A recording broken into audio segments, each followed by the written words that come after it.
Ok, amigos y hermanos, es un gusto nuevamente estar con ustedes. Vamos a estar estudiando hoy de la palabra de nuestro Padre Celestial nuevamente.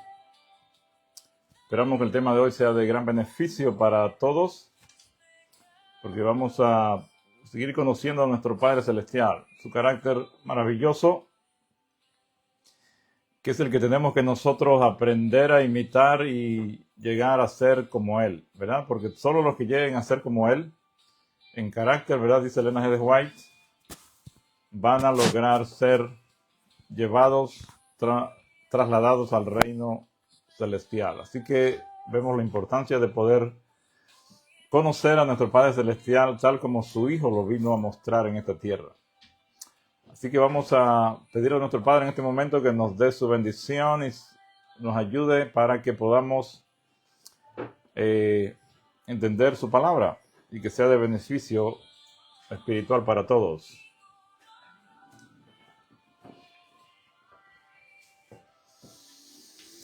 Amado Padre, gracias por su amor y su misericordia, porque usted es bueno, porque nos ha permitido estar aquí, nos ha dado la vida y la salud, a pesar de todos los peligros que estamos en esta tierra, de cada día, de las cosas que nos pueden suceder. Usted está siempre a nuestro lado porque tiene ángeles que nos protegen y nos ayudan y nos guían. Le pedimos que abra nuestro entendimiento en este momento para que podamos comprender más de su palabra, de su carácter, que es lo más importante que como hijos suyos debemos entender, para que podamos amarlo y confiar en usted plenamente. Bendiga a todos los que van a escuchar y que sea de bendición. En el nombre de su Hijo amado le pedimos todo. Amén.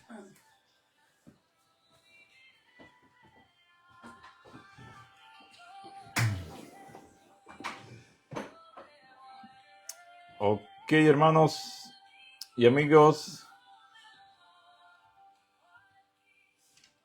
vamos a estar estudiando hoy este tema que quiero repasar porque ya hemos estudiado un poco de eso, pero es necesario que nosotros podamos entender qué es la ira de Dios, porque a veces leemos textos en la palabra donde se menciona que se encendió la ira de Yahweh y entonces vino, hizo y destruyó y mató, y nosotros nos dejamos llevar por esa forma de traducción y nos imaginamos a un Dios que después de estar siendo en cierta forma pues vilipendiado por las personas, o sea que lo están posible injuriando, lo están desconfiando de él y están haciendo tantas cosas que son realmente injustas, ¿verdad? Para él. Él pierde el control y se enoja y actúa y destruye. Eso es lo que muchas veces entendemos al leer esas citas, pero es necesario que nosotros podamos profundizar en eso para que podamos saber qué significa cuando dice que la ira de Dios se encendió, qué es lo que realmente sucede allí. Por un lado vemos que cuando se habla del carácter del Salvador, se habla de un carácter amoroso, que él tenía pues misericordia y su gracia, todos los atributos que la Biblia presenta y el fruto del Espíritu de él, no tienen nada que ver con ira. Y en los frutos de la carne es que se mencionan este fruto de la ira. Y en otra parte se nos dice que debemos evitar y liberarnos de quitar de nosotros toda ira. Entonces, ¿cómo es que nos dice que nos quitemos esa ira y entonces Dios anda en ira? Obviamente que estamos interpretando mal o no estamos entendiendo el texto. ¿Qué es lo que quiere decir exactamente? Así que por eso vamos a analizar esta palabra y todo lo que ella envuelve. Si nosotros leemos en Éxodo 34:6, ahí se nos dice que es tardo para la ira.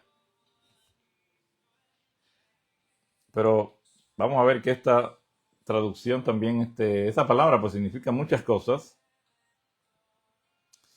Y realmente es algo maravilloso que podamos saber esto para que cuando leamos eso podamos discernir y no caer pues en la idea pues de que nuestro Padre es un Dios que se aira y se enoja igual que nosotros. Porque si Él fuera lento para la ira, como se traduce, eso nos da la impresión que Él aguante y se va ahí para no enojarse, pero llega un momento en que ya no aguanta más y explota, ¿verdad? Eso nos da esa impresión cuando dice lento para la ira. Pero estos significados, pues, obviamente que el traductor escoge el que más se acopla a la idea que él tiene de Dios y lo escribe de esa forma. Nadie lo obliga a él a que escoja una palabra determinada. Él escoge lo que mejor se acopla a la idea que él tiene de el caso, ¿no? En este caso, de cómo el traductor ve a Dios. Porque la palabra tiene muchos significados, él podría haber escogido otro significado diferente. Por ejemplo, vamos a leer esa palabra en la palabra original en el hebreo de Éxodo 34:6, cuando dice que es tardo para la ira. Esa palabra es la H639. Si usted tiene una concordancia Strong, allí la puede buscar. Es la H639. Ya saben, la H es para el hebreo del Antiguo Testamento y cuando es del Nuevo empieza con G, griego. Todas las palabras tienen un número y ahí es un diccionario bíblico que ustedes si lo tuvieran sería muy bueno para que pudieran ver todos los significados que tiene una palabra. Entonces, en Éxodo 34:6 se nos dice que es lento para la ira. Si nosotros buscamos de ahí en la concordancia Strong los significados de esta palabra, entonces vemos que literalmente significa la nariz, el orificio nasal. Y como está en la cara, a veces se utiliza como si fuera la cara. Ocasionalmente también para una persona en su totalidad. Y también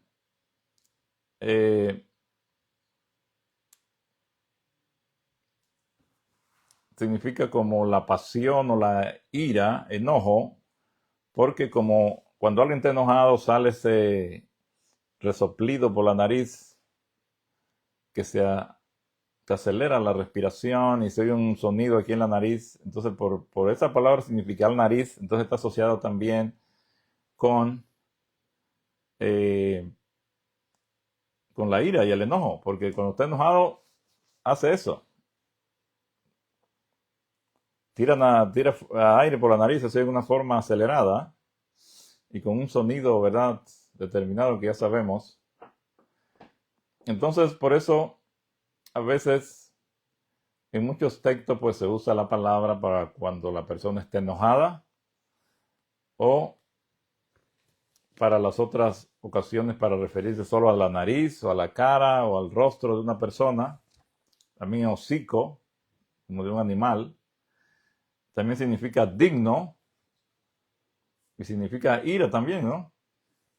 Todos esos significados. Si nosotros queremos ir un poquito más profundo en esto,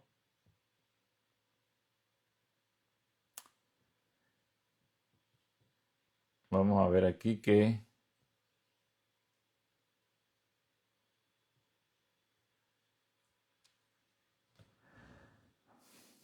literalmente es la nariz o narina. De ahí pasó a significar rostro también. Y por la respiración fuerte llega a significar ira. ¿Ok? Entonces, en esta concordancia Strong pues, se nos da mucha información de la palabra y puede significar, a veces se traduce pues, en la Biblia como ira, enojado, furor, indignación. nariz, narina, el rostro, la frente, el hocico, delante. También se traduce como paciencia, longanimidad. O sea que ese versículo ahí en Éxodo 34, en vez de decir que era lento para la ira, el traductor o bien podría haber dicho que es paciente, que es longánime. Pero no, como él cree que Dios se enoja, entonces obviamente pone que lento para la ira, ¿no? También otra palabra que significa es como digno.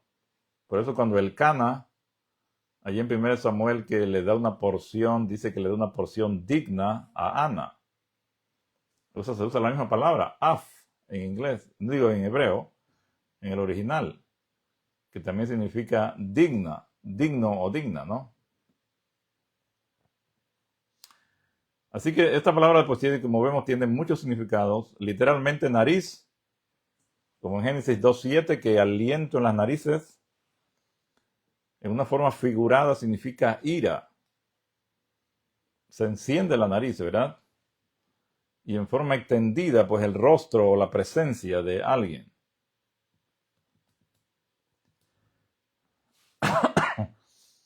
En otras palabras, en lo físico es nariz, en lo visible como el rostro y en lo emocional como la ira. Por eso, por estos ejemplos que le estaba diciendo, en Génesis 2:7, ahí que sopló en su nariz aliento de vida. Ahí esa palabra en su nariz, esa se dice af. En Éxodo 4:14, dice entonces la ira de Yahweh se encendió contra Moisés. Ahí se usa también la af y se usa como ira. En vez de nariz se usa ira. También el rostro, cuando en Génesis 3:19 habla de con el sudor de tu rostro comerás el pan. En vez de decir rostro, le dicen af, como a la nariz, pero en ese caso se está significando todo el rostro, ¿no? También significa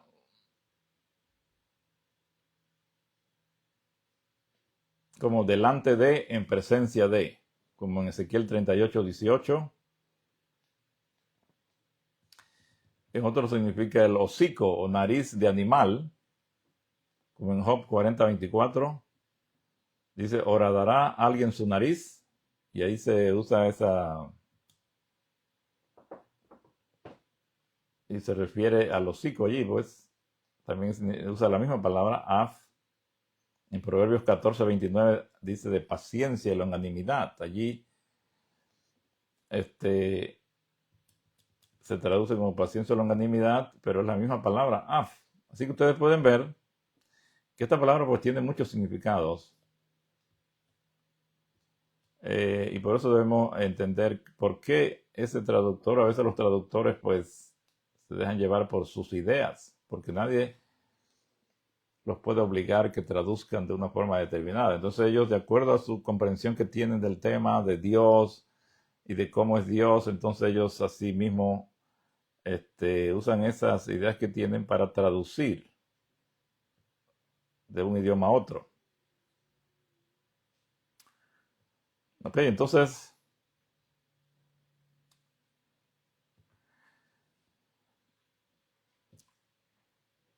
en el caso de Ana, él le dio una porción digna en 1 Samuel 1:5. Se usa la misma palabra de nariz, de ira, que es af, la H 6:39, y allí significa digno o digna. Así que imagínense, tiene tantos significados que por eso es necesario que podamos entender eso para que no, porque podamos entender lo que se está diciendo. Como Yahshua, cuando él en esta tierra, pues estuvo ahí diciéndole algunas cosas, ¿verdad? No muy agradables a los fariseos, que le dijo, ay de vosotros escribas y fariseos hipócritas, porque devoráis las casas de las viudas y como pretexto hacéis largas oraciones, por esto recibiréis mayor condenación. Y ahí él sigue diciendo estas palabras no muy agradables, ¿verdad?, a los fariseos y a los escribas. Así que aquí parece como que Yeshua está enojado, ¿verdad?, en estos versículos. Pero luego ahí sigue el texto, ¿verdad? Y vemos más adelantito en el versículo 37 de Mateo 23. Yeshua sigue diciendo, dice, Jerusalén, Jerusalén, que matas a los profetas y apedreas a los que te son enviados. ¿Cuántas veces quise juntar a tus hijos como la gallina junta a sus polluelos y no quisisteis? O sea que Yeshua amaba a estos pobres y engañados líderes judíos. Él los quería salvar, quería protegerlos, quería sacarlos de ese error en que estaban. Y ahí usa un lenguaje muy tierno, ¿verdad?, de hacer referencia a la gallina que reúne a sus crías debajo de sus alas.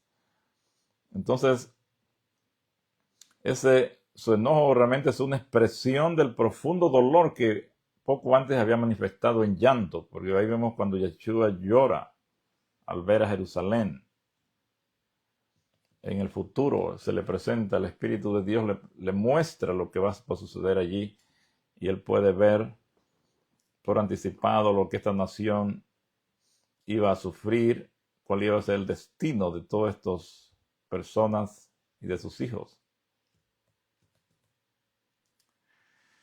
Si alguna vez hubo un momento en que él podría haber justificado llamar fuego del cielo sobre estas personas, sobre estos líderes, fue en ese momento, porque estos líderes estaban llevando a la gente a la perdición.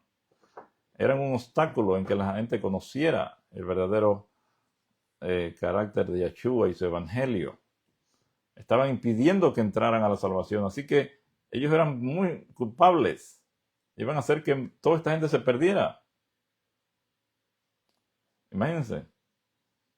Este sería un buen momento para cortarlos y dejar que la verdad llegue a las masas, que ellos dejaran de impedir y que Yeshua pudiera enseñarle a la gente la verdad. Pero él no levanta ninguna espada ni hace descender fuego del cielo, sino que dice estas palabras: he aquí vuestra casa es os dejada desierta. Mateo 23, 38. Esa es la culminación de la ira de Dios.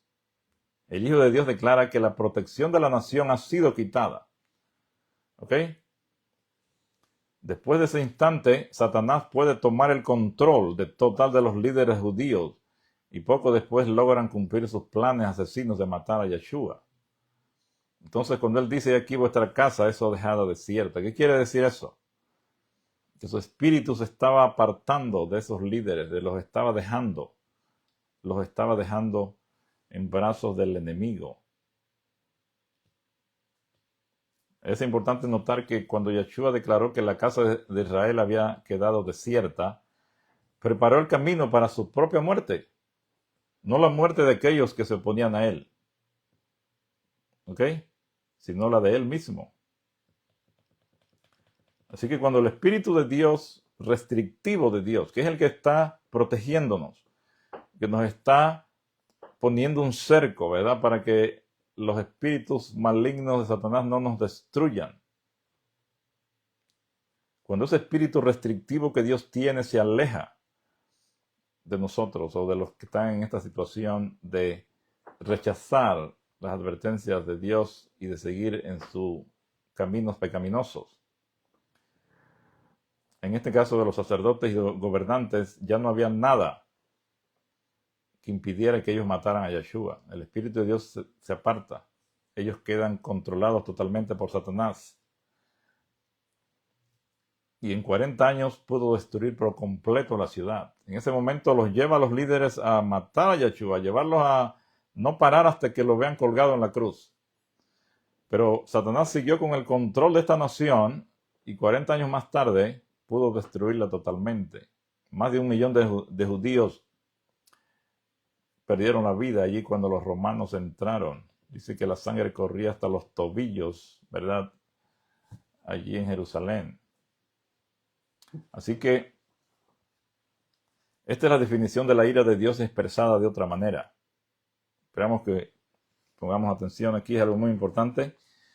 Y se envió sobre ellos el ardor de su ira, enojo, indignación y angustia, y un ejército de ángeles destructores, dice el Salmo 78, 49. Entonces, dice que envió allí ¿un qué?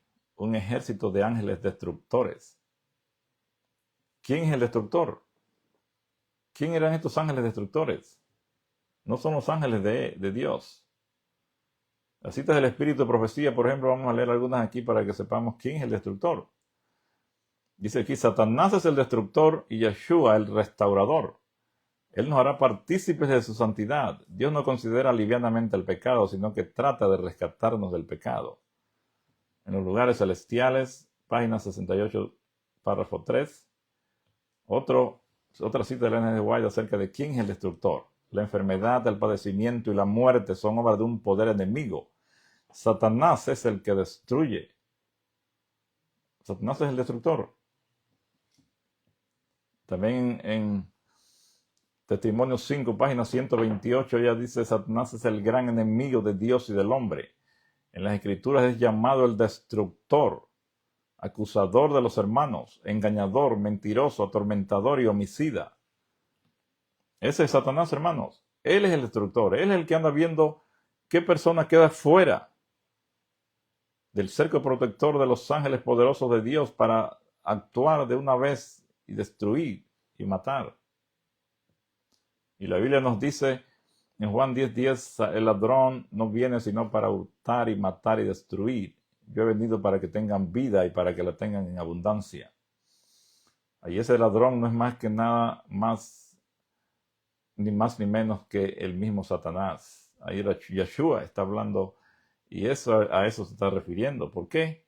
Lo podemos ver más claro también en Juan 8:44, donde él dice, vosotros sois de vuestro padre el diablo, y los deseos de vuestros padres queréis cumplir. Él ha sido homicida desde el principio. Él es el que ha sido homicida, Satanás. Él ha sido el destructor. Dice, y no ha permanecido verdad en la verdad, porque no hay verdad en él. Cuando habla mentira, de suyo habla, porque es mentiroso y padre de la mentira. Así que Satanás es el destructor.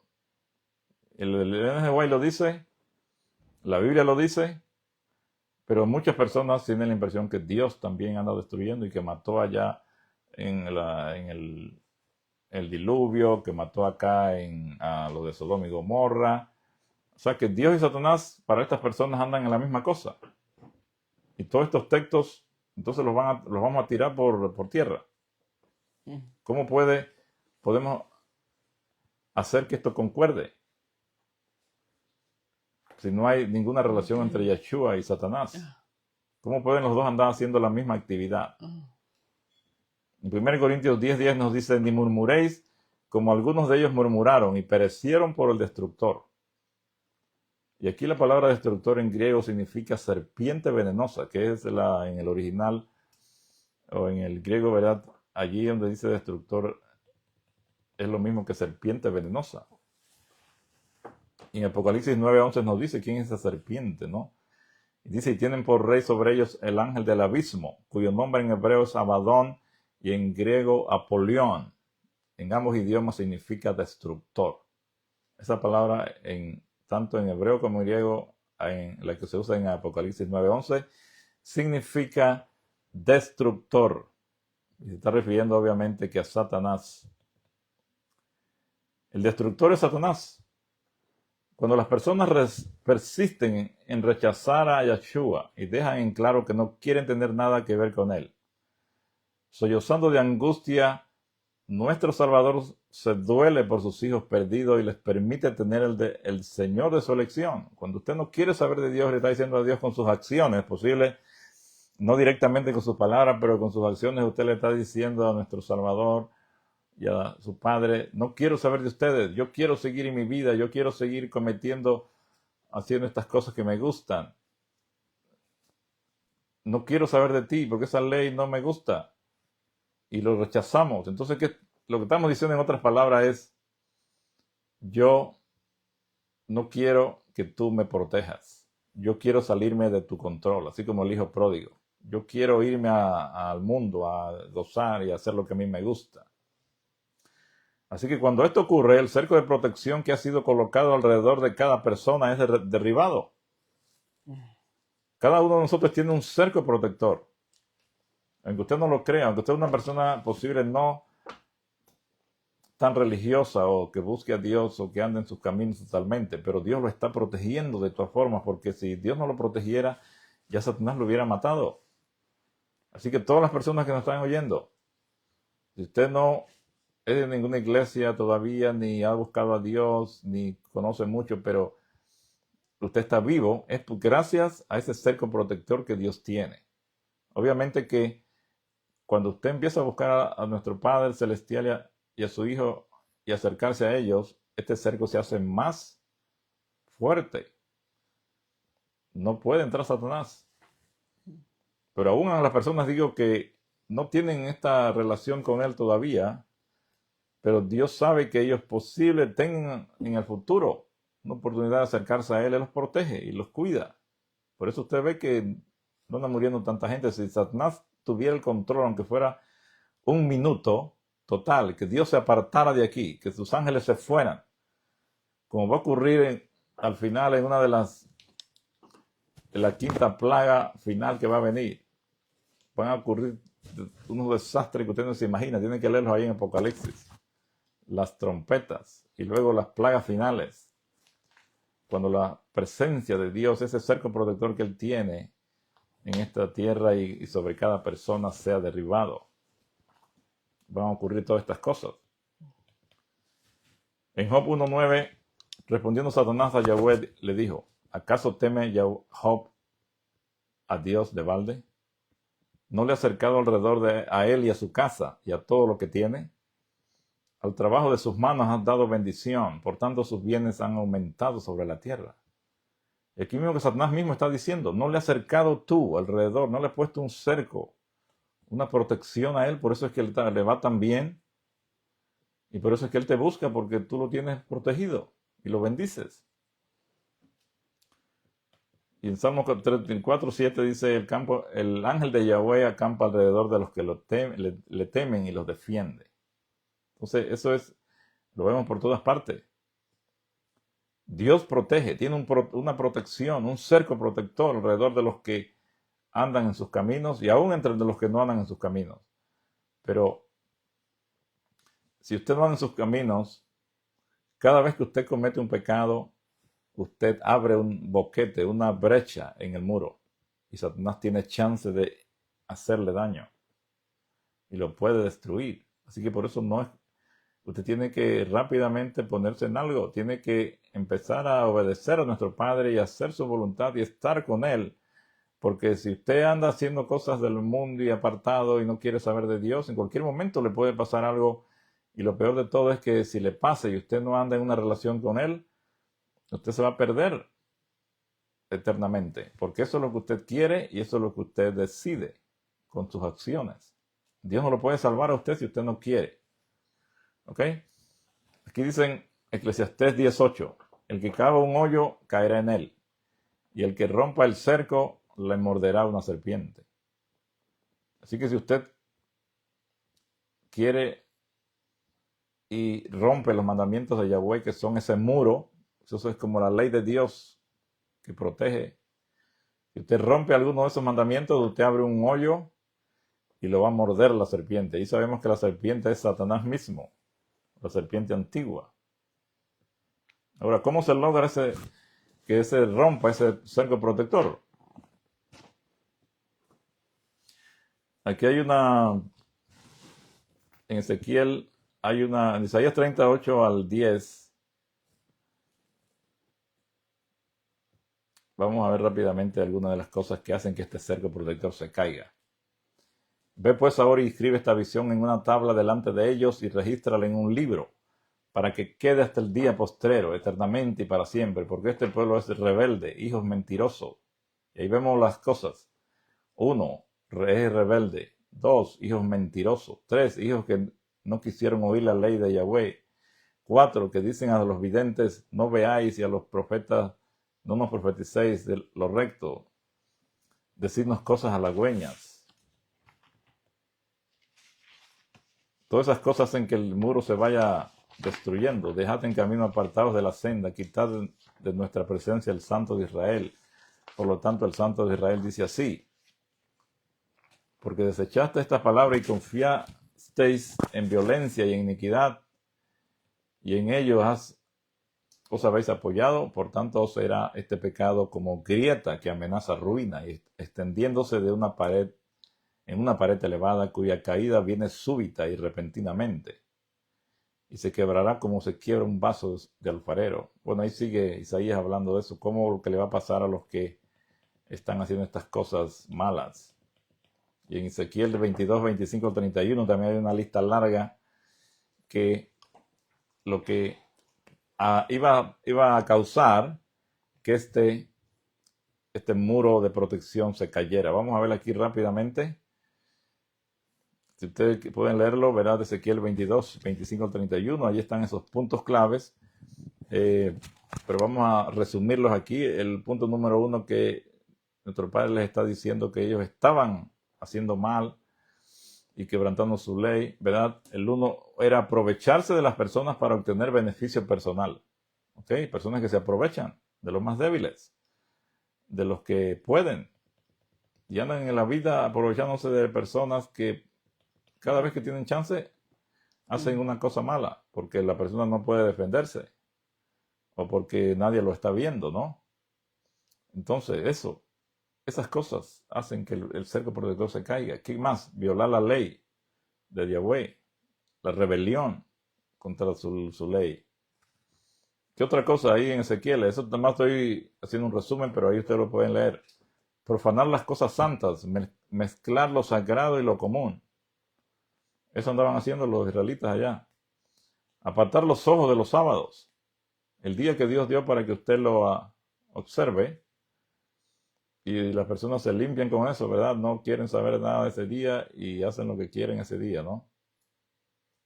Por eso, cuando usted hace eso, usted está trayendo que le caiga algo malo, porque usted está rompiendo ese cerco protector.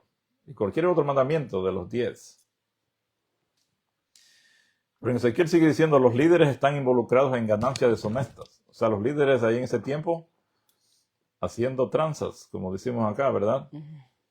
Usando su influencia para robarse dinero que las personas dan, tratando de ser fieles a Dios, y entonces estos líderes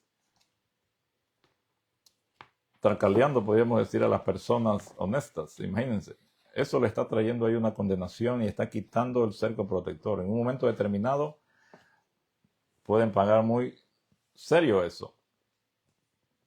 O los líderes proféticos que decían mentiras. Muchos profetas salían diciendo, no, que todo va a estar bien, no se preocupen, Dios está aquí en este lugar. Y diciéndole mentiras al pueblo de que Dios los iba a seguir protegiendo a pesar de que andaban haciendo todas estas cosas malas. Otra cosa que estaban haciendo ellos era oprimir a los pobres y necesitados. Así que por lo tanto, ahí se mencionan 7 cosas en Ezequiel, pero sabemos que hay muchas más. Cualquier cosa que viole uno de los pequeños, aunque sea el más pequeño mandamiento, o cualquier cosa que no proceda del amor de Dios, es pecado. Porque obviamente si no procede del amor de Dios, ¿procede de quién? De Satanás. Cuando los hijos de Dios rompen sus mandamientos y se niegan a arrepentirse y continúan haciendo cosas perversas, eventualmente lo colocan a Dios en una posición en la que ya no puede protegerlos. Eso es lo que tenemos que entender aquí. Cuando usted empieza a hacer estas cosas, apartarse de Dios, de sus mandamientos, eventualmente colocan a Dios en una posición que Él ya no los puede proteger. Esto le causa a Dios una terrible aflicción. Él no quiere entregar a sus hijos, pero Satanás los acusa ante Dios y exige el derecho de tenerlos. ¿Por qué? Porque Satanás le va a decir a Dios, mira, tú no puedes seguir protegiendo a esta persona que no quiere nada contigo. Él no quiere estar contigo. Tú tienes que hacer valer tus principios que has dado del libre albedrío. Él no quiere estar contigo, por lo tanto tú tienes que dejarlo. Tienes que quitarle ese cerco protector. Y Satanás nos está acusando a todos los que están violando estas leyes para que Dios los deje. Y Él entonces tener poder sobre ellos.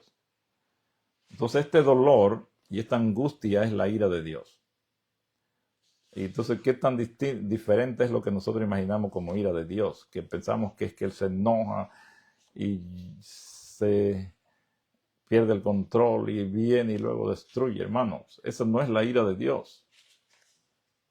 Ese dolor y angustia que Dios siente cuando tiene que dejar a alguien en las manos de Satanás, porque la persona ya no quiere estar con él, esa es la ira de Dios. ¿Por qué? Porque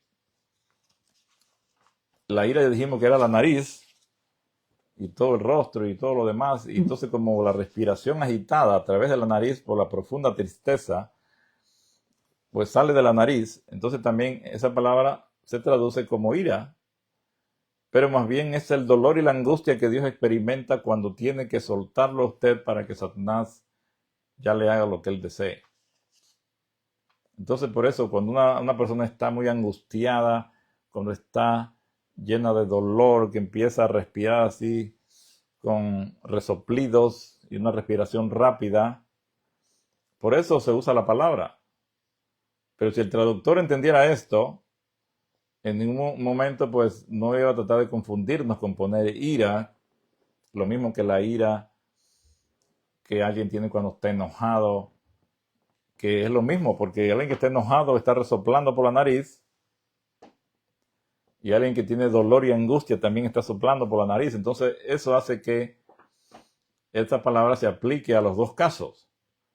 Pero lo triste de la situación es que las personas pues lo aplican en el sentido equivocado a Dios, pensando que Él se aira y se enoja, así como nosotros, en vez de verlo por el otro lado, que es que Él se siente angustiado, un dolor inmenso de tener que dejar a la persona en las manos de Satanás, porque ya no quiere estar con Él.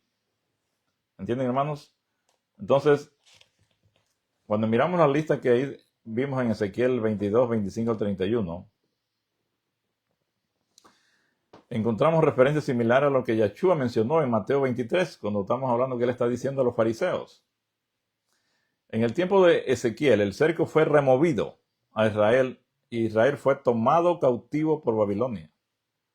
Ellos no quisieron, a pesar que los profetas Jeremías y muchos otros, Ezequiel y muchos allí de ese tiempo, les hablaron y les rogaron y lloraron para que ellos se arrepintieran y hicieran lo que Dios decía. Ellos no quisieron. Dios tuvo que remover ese cerco. ¿Y qué pasó? Fueron llevados cautivos por Babilonia. Una cosa terrible, hermanos, que le sucedió a Israel.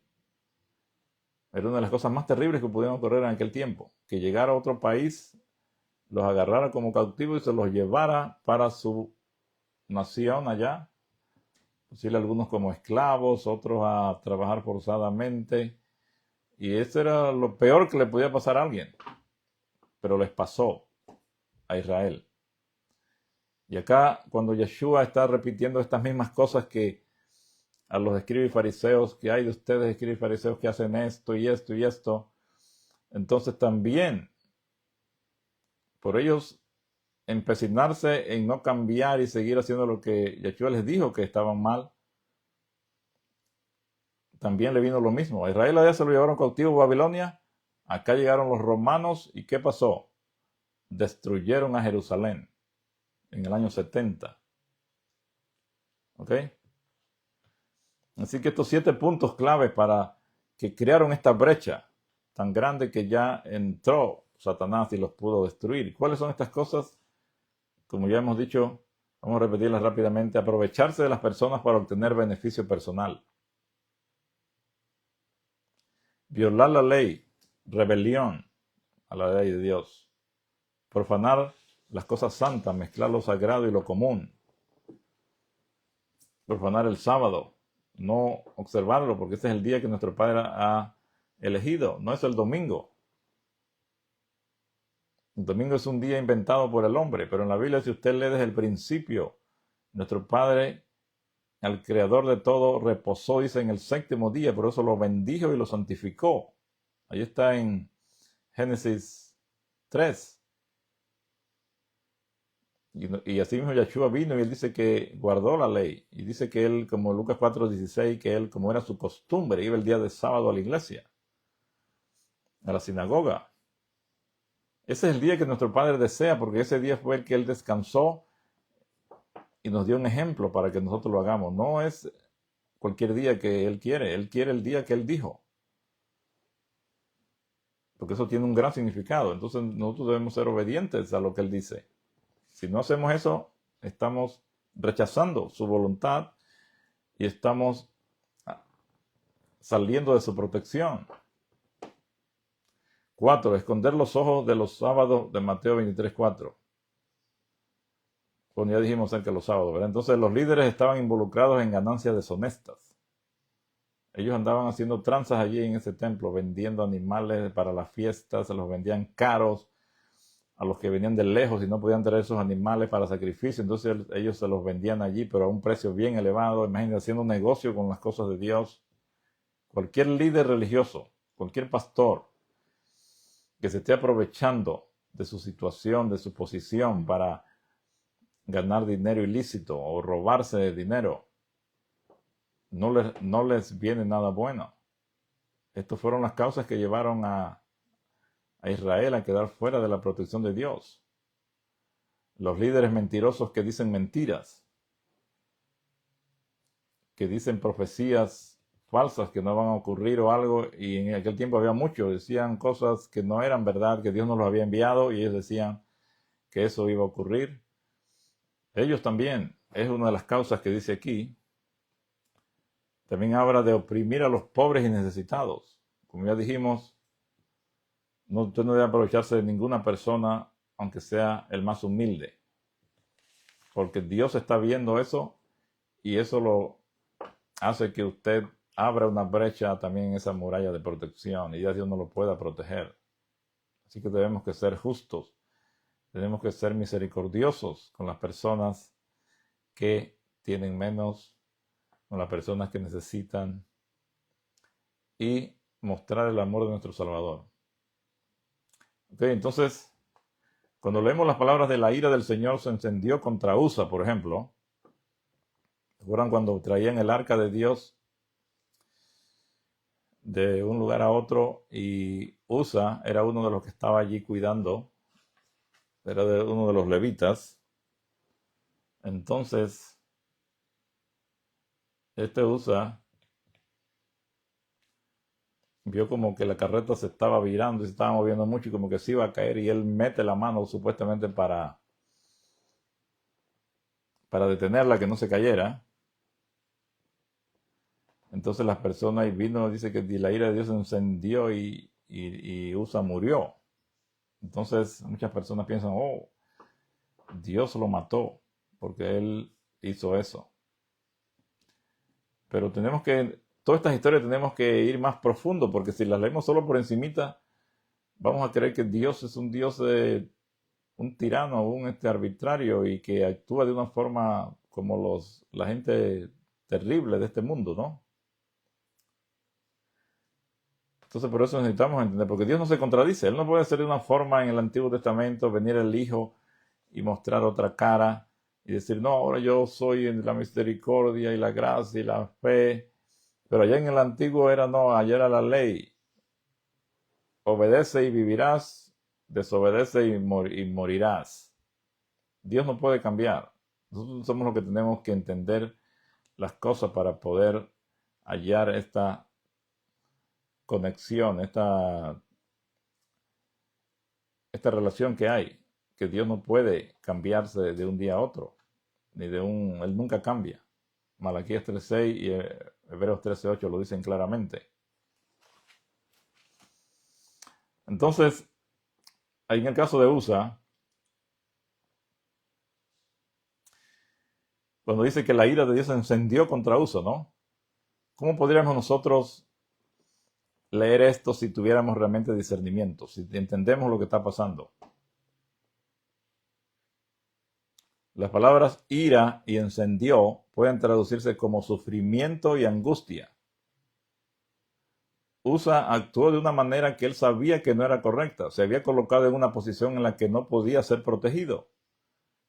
Es como cuando usted viola algo, un mandamiento de Dios. Usted en ese momento se está colocando en una posición donde Dios ya no lo puede proteger porque usted le está diciendo, yo quiero hacer lo que a mí me gusta, yo no me importa tu ley, tu mandamiento, lo que tú has dicho. Así que si esa persona tiene esa actitud, Dios ya no lo puede proteger. Y esto es lo que está pasando con Usa aquí. Él desobedeció. Él sabía que no podía tocar esa arca. Se había colocado en una posición en la que no podía ser protegido. ¿Por qué? Porque si usted viola un mandamiento de Dios o una orden directa que Dios ha dado, entonces usted está diciéndole a Dios que a usted no le importa lo que Él diga, que usted no quiere obedecerle, que lo que usted ha dicho Él lo considera como nada. El Espíritu del Señor se afligió por Usa. El Señor no quiso dejarlo, pero su transgresión no lo quiso abandonar, no le quiso quitar ese cerco. Pero ¿qué pasó? Por su transgresión, él se colocó donde el Señor tenía que permitir una brecha en la seguridad. El texto dice que el Señor abrió una brecha en Usa. Le causó al Señor mucho pesar tener que alejarse de Usa. Pero él, o sea, Usa, había elegido un camino de rebelión y el Señor tenía que honrar su elección. Dios no puede obligarlo a que usted obedezca. Si usted elige un camino de rebelión, usted va a llevar las consecuencias porque Dios no puede evitar que usted haga algo a la fuerza o que usted no haga o haga algo a la fuerza. Así que no fue Dios que destruyó a Usa con su propia mano, como algunos se imaginan, que donde Usa toca el arca, entonces el mismo Dios le manda allí un fuego destructor y lo mató. Eso es lo que la mayoría piensa, ¿no? Pero no fue Dios quien destruyó a Usa con su propia mano, sino que la rebelión de Usa causa que se abra esta brecha en el muro de protección, en el cerco de protección, y Satanás entre y pueda hacer su obra destructora. Eso realmente es lo que sucede. Usted queda desprotegido, Satanás viene y destruye. Uno de los posibles indicadores del descontento que Usa tenía se encuentra ahí en los versículos anteriores de Samuel 6, 3 y 4, segundo Samuel. Y dice ahí, en este texto, pusieron el arca de Dios sobre un carro nuevo y la llevaron de la casa de Abinadab, que estaba en el collado, y Usa y Ahío, hijos de Abinadab, guiaban el carro. Y cuando lo llevaban de la casa de Abinadab, que estaba en el collado, con el arca de Dios, Ahío iba delante del arca.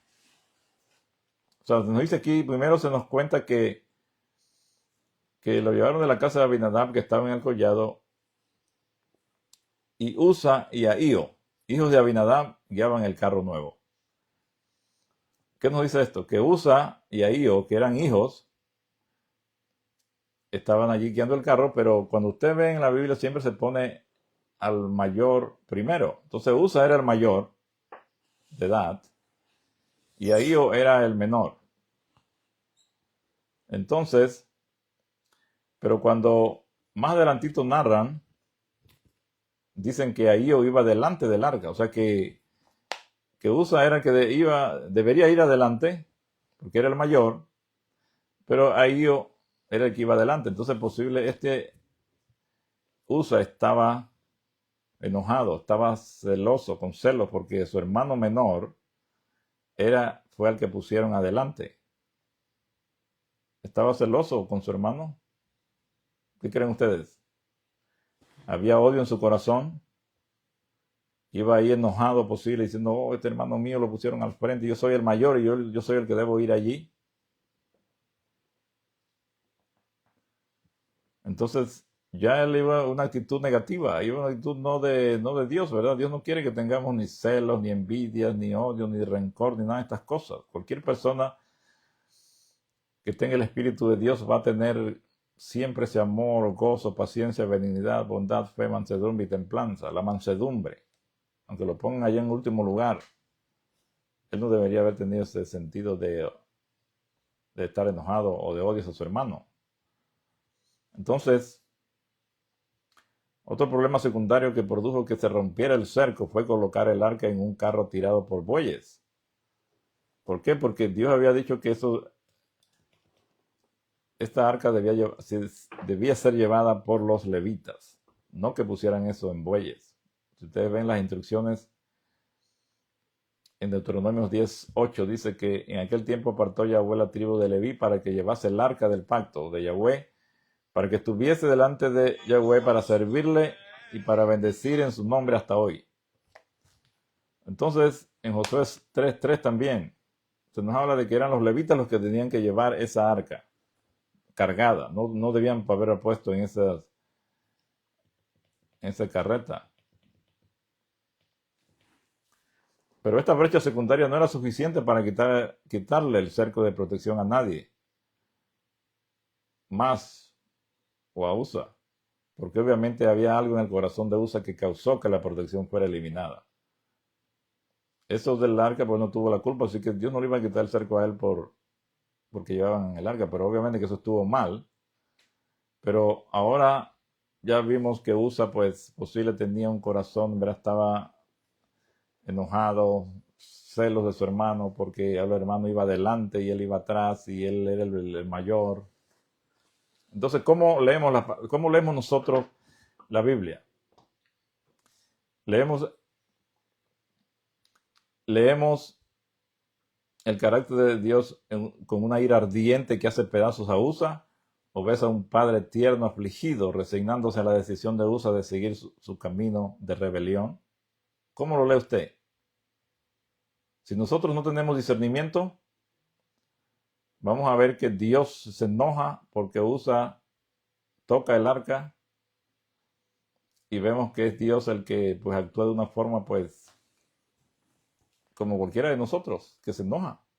Si alguien viene y le hace algo malo a usted y lo golpea o le hace algo, le dice algo, usted ya reacciona y trata de hacerle lo mismo o peor.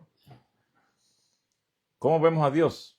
En vez de verlo, antes yo posible lo veía así, pero ahora que lo conozco todas estas cosas, veo a Dios como diciendo, oh my goodness, este Usa viene enojado, está enojado conmigo, con su hermano, viene ahí de mala gana. Y eso de tocar, eso fue ya lo último que quebró la espalda del camello, como dicen en inglés. La gota que derramó el cántaro. Exacto, entonces, cuando Usa toca eso, ya fue su último acto de rebelión. Toca eso, está mostrando que no le importa las directrices que Dios había dado, que nadie debía tocar esa arca, excepto los que tenían que llevarla. Entonces, en ese momento que él hace eso, Dios ya no lo puede proteger. El cerco de protección de Dios se rompe y Satanás queda libre para actuar y destruirlo. No es Dios el que mata a Usa, porque entonces eso contradiciría todo lo que vemos de nuestro Salvador cuando Él vino a la tierra.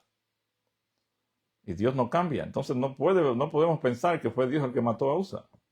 Tendríamos que tirar por tierra todo lo que el Salvador, cuando vino a la tierra, nos mostró acerca del carácter del Padre. Y eso no lo podemos hacer, porque el Hijo es la representación más fidedigna del Padre, que es el único que conoce al Padre, y es el único que nos puede mostrar y nos mostró cómo es realmente el Padre.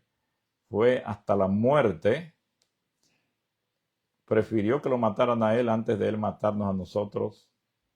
Imagínense. Nuestro Padre Celestial ha permitido que las variantes del significado proporcionen un espejo para nuestra alma, para que podamos decidir por nosotros mismos qué carácter veremos en el texto. Él nos da la libertad. Cuando lees la Biblia,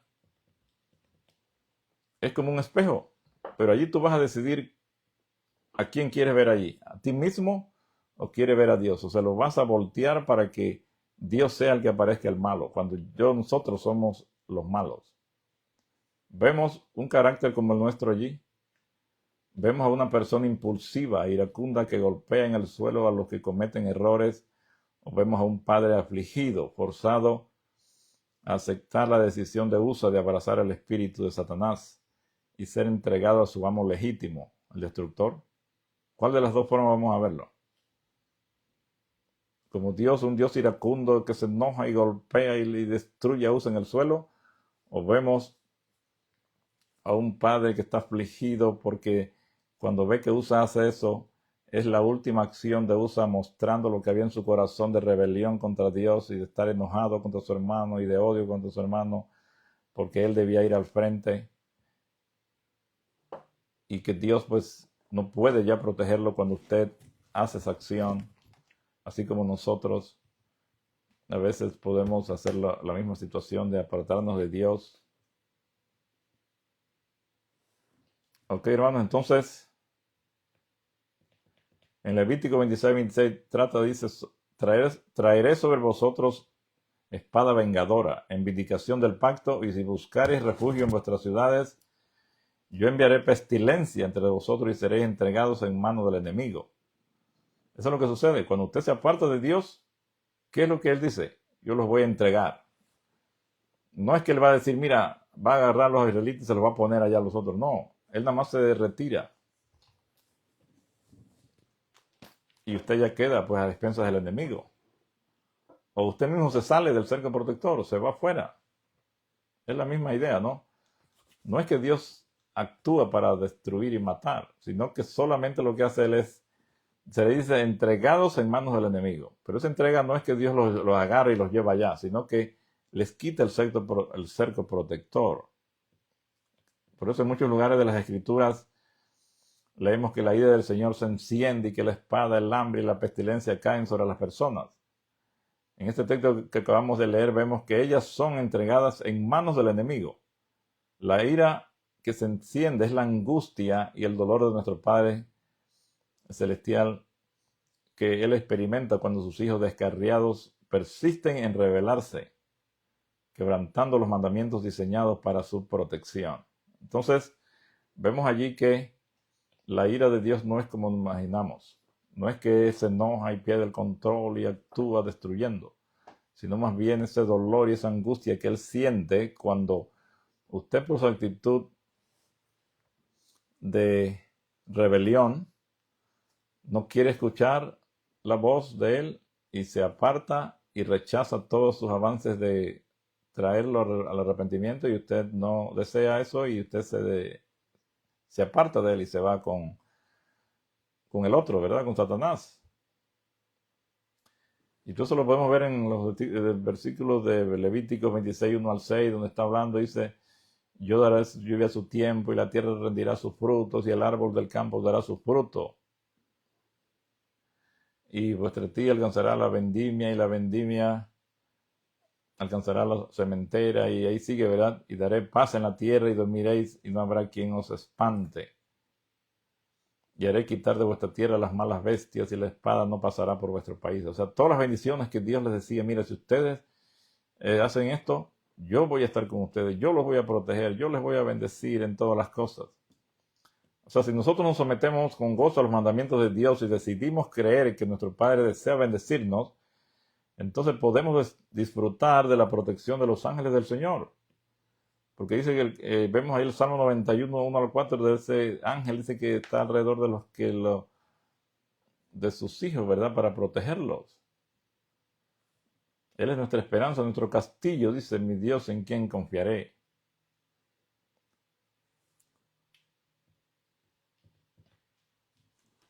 Así que no causemos dolor y tristeza a nuestro Padre Celestial, ¿verdad? Por nuestra desobediencia. Él desea cuidarnos y protegernos. Si nosotros nos rebelamos y elegimos el espíritu del enemigo, eventualmente se le permitirá controlar nuestras vidas. No es justo que una persona sea continuamente protegida por alguien con quien no quiere estar. O sea, Dios no puede estar protegiendo a alguien que no quiere estar allí, que quiere hacer su voluntad, que quiere violar sus leyes y sus mandamientos. La destrucción de Jerusalén es una sombra de lo que va a ocurrir al final de este mundo.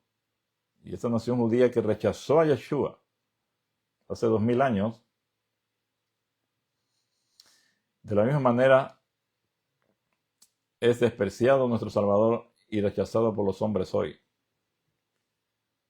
Las personas escupen al Señor del sábado cuando rechazan sus días de oración. La inmoralidad y la avaricia abundan en tal forma que eventualmente Yeshua, en medio de sollozos de angustia, dirá al mundo, tu casa es dejada desierta. Y esto es lo que va a ocurrir en los últimos días, hermanos, ya para terminar. Lo mismo que ocurrió con Jerusalén, lo mismo que ocurrió con Israel en el Antiguo Testamento, cuando fueron llevados cautivos a Babilonia y a otros lugares, por apartarse, por rechazar eh, las indicaciones del Padre Celestial, por quebrantar su ley y hacer todas estas listas de cosas que ya dijimos. Eso mismo, eso se repite, porque nada hay nuevo debajo del sol. Y al final va a ser lo más serio de toda la historia de este mundo. Por eso, en la quinta trompeta vamos a ver, y en las plagas finales, va a ver ustedes el desastre que va a ocurrir en esta tierra, porque el mundo entero, o la mayoría de este mundo, va a decidir irse en contra de nuestro Padre Celestial, violar su ley, hacer todo lo que Él dice que no se debe hacer, y Dios su Padre no tiene más remedio que dejarlos bajo la influencia de Satanás, que es el que va a controlar y va a hacer todos estos desastres finales. Le pedimos a nuestro Padre que nos ayude para que nosotros podamos comprender su carácter, que podamos amarlo a Él como Él es realmente, que seamos inteligentes, que busquemos estar bajo su protección, obedeciendo sus mandamientos. Eso es lo más inteligente que una persona puede hacer. Ese es el principio de la sabiduría, que nosotros nos pongamos de parte de Dios. Él nos ofrece cuidarnos en esta tierra, y aunque muramos por alguna causa, nos ha prometido la vida eterna. Si usted está vivo para estos eventos finales y está con Él, no tiene nada que temer. Nuestro Padre ha prometido que estará con nosotros todos los días hasta el fin del mundo. Que nuestro Padre los bendiga a todos. Tengan un feliz Shabbat.